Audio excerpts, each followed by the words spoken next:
माता सीता को भी भोगना पड़ा अपने कर्मों का फल। श्री राम ने माता सीता को गर्भावस्था में ही त्याग दिया था, ये तो सभी जानते हैं। लेकिन भगवान राम ने सीता का त्याग क्यों किया, इसके बारे में कम लोगों को ही जानकारी है।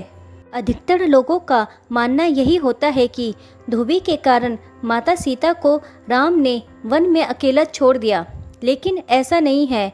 माता सीता को अपने कर्मों का फल भोगना था, इसी कारण उन्हें ये दंड मिला है।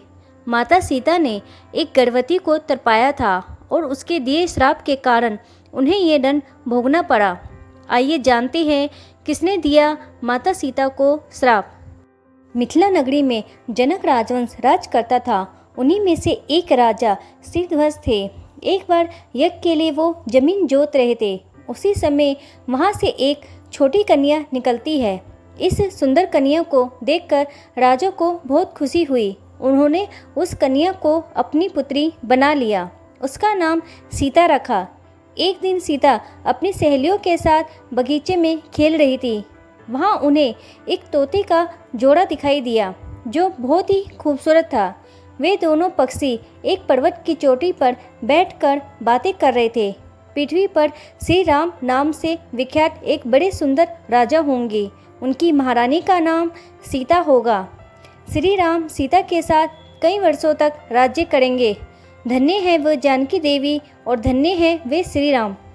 तोते की ऐसी बातें सुनकर सीता ने सोचा कि ये दोनों तो मेरे ही बारे में बातें कर रहे हैं। इन्हें पकड़कर मैं इनसे अपने जीवन से जुड़ी सारी बातें पूछ सकती हूँ। इसलिए उन्होंने अपनी सहेलियों से उन दोनों पक्षियों को पकड़कर लाने को कहा। उनकी सहेलियाँ उस पर्वत पे गई और दोनों पक्षियों को पकड़कर ले आई। माता सीता उन पक्षियों से कहती है कि तुम दोनों बहुत सुंदर हो, देखो डरो नहीं, मैं तुम्हें कोई नुकसान नहीं पहुंचाऊंगी। तुम बस ये बताओ कि तुम कौन हो और कहाँ से आए हो, राम कौन है और सीता कौन है, तुम्हें उनके बारे में कैसे पता है। माता सीता के पूछने पर दोनों पक्षी बताते हैं कि एक बहुत बड़े विख्यात महर्षि वाल्मीकि हैं। हम दोनों उन्हीं के आश्रम में रहते हैं। महर्षि ने रामायण नाम का एक ग्रंथ लिखा है, जिसका पाठ उन्होंने अपने शिष्यों को भी कराया है। उन पक्षियों ने सीता को यह भी बताया कि इस ग्रंथ में महर्षि वाल्मीकि ने बताया है कि श्री राम महर्षि विश्वामित्र और अपने छोटे भाई लक्ष्मण के साथ हाथ में धनुष लिए मिथिला आएंगे और शिवजी के धनुष को तोड़कर सीता से विवाह करेंगे। फिर उस पक्षी के जोड़े ने कहा, हे सुंदरी, हमने तुम्हें सब कुछ बता दिया, अब हमें छोड़ दो, हम जाना चाहते हैं। पक्षियों की बातें सुनकर माता सीता के मन में और भी बातें जानने की इच्छा हुई। उन्होंने उन दोनों से पूछा कि राम कहाँ होंगे, वे किसके पुत्र हैं, कैसे वो मिथिला आकर जानकी से विवाह करेंगे। नर तोता बोला कि श्री रामचंद्र का मुख कमल के समान सुंदर, नेत्र बड़े बड़े और खिले हुए, नासिका ऊंची, पतली भुजाएं घुटनों तक, गला शंख के समान होगा। मैं उनका क्या वर्णन करूं, जिनके गुणों का बखान 100 मुख वाला भी नहीं कर सकता। दोनों पक्षी कहते हैं कि जानकी देवी धन्य है जो जल्द ही रघुनाथ जी की पत्नी बनकर उनके साथ कई वर्षों तक राज करेगी। लेकिन तुम कौन हो? पक्षियों की बातें सुनकर सीता ने कहा कि जिसे तुम लोग जानकी कह रहे हो वो मैं ही हूँ। माता सीता उन्हें कहती है कि मैं तुम दोनों को तभी छोड़ूंगी जब श्री राम यहाँ आकर मुझसे विवाह करेंगे। तब तक तुम दोनों आराम से मेरे घर में रह सकते हो।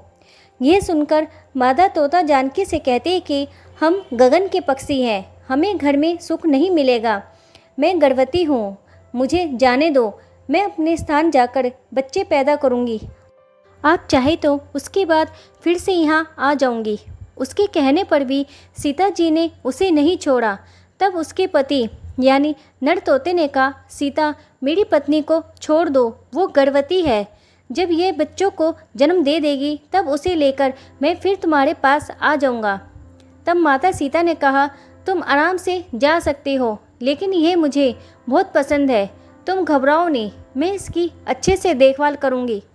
जब सीता ने उस मादा तोते को छोड़ने से मना कर दिया तब वो पक्षी दुखी हो गया। पक्षी दोबारा सीता जी से निवेदन करता है कि मैं अपनी पत्नी के बिना जिंदा नहीं रह सकता, इसलिए इसे छोड़ दो। माता सीता, तुम बहुत अच्छी हो, मेरी प्रार्थना मान लो। इस तरह उसने बहुत समझाया, लेकिन सीता ने उसकी पत्नी को नहीं छोड़ा। तब मादा पक्षी ने क्रोध में सीता को श्राप दिया कि जिस प्रकार तू मुझे इस समय अपने पति से अलग कर रही है, वैसे ही तुझे भी स्वयं गर्भवती की अवस्था में श्री राम से अलग होना पड़ेगा। कुछ दिन बाद पति से बिछड़ने के दुख में मादा पक्षी के प्राण निकल गए। पत्नी की मौत हो जाने पर नर पक्षी दुखी हो गया। फिर वो सीता जी से बोला कि मैं मनुष्य से भरी श्री राम की नगरी अयोध्या में जन्म लूँगा। मेरे ही कारण तुम्हें पति के वियोग का दुख उठाना पड़ेगा। यह कहकर वे वहाँ से उड़ जाता है। कुछ साल बाद उसका जन्म अयोध्या में धोबी के घर हुआ। उस धोबी के कारण ही सीता जी का अपमान हुआ। उन्हें अपने पति श्री राम से अलग होना पड़ा। उस तोते का श्राप ही सीता जी के पति श्री राम से बिछड़ने का कारण बना। इसलिए जब माता सीता गर्भवती थी तो उन्हें भी पति से दूर वन में रहना पड़ता है। इस कहानी से ये बात सिद्ध भी हो जाती है कि कर्म के फल से कोई भी नहीं बच सकता, फिर चाहे वो भगवान राम हो या सीता हो या फिर इंसान, सभी को अपने कर्म का फल भोगना ही पड़ता है। दोस्तों, इसलिए कहती हूँ कि अपने कर्म अच्छे रखो ताकि आगे का जीवन आपका अच्छे से बीते। उम्मीद है दोस्तों आज की कहानी आपको पसंद आई होगी। अगर आपको ये आज की कहानी पसंद आई है और आप इस चैनल पे नए हैं तो मेरे चैनल को लाइक करें, सब्सक्राइब करें, शेयर करें।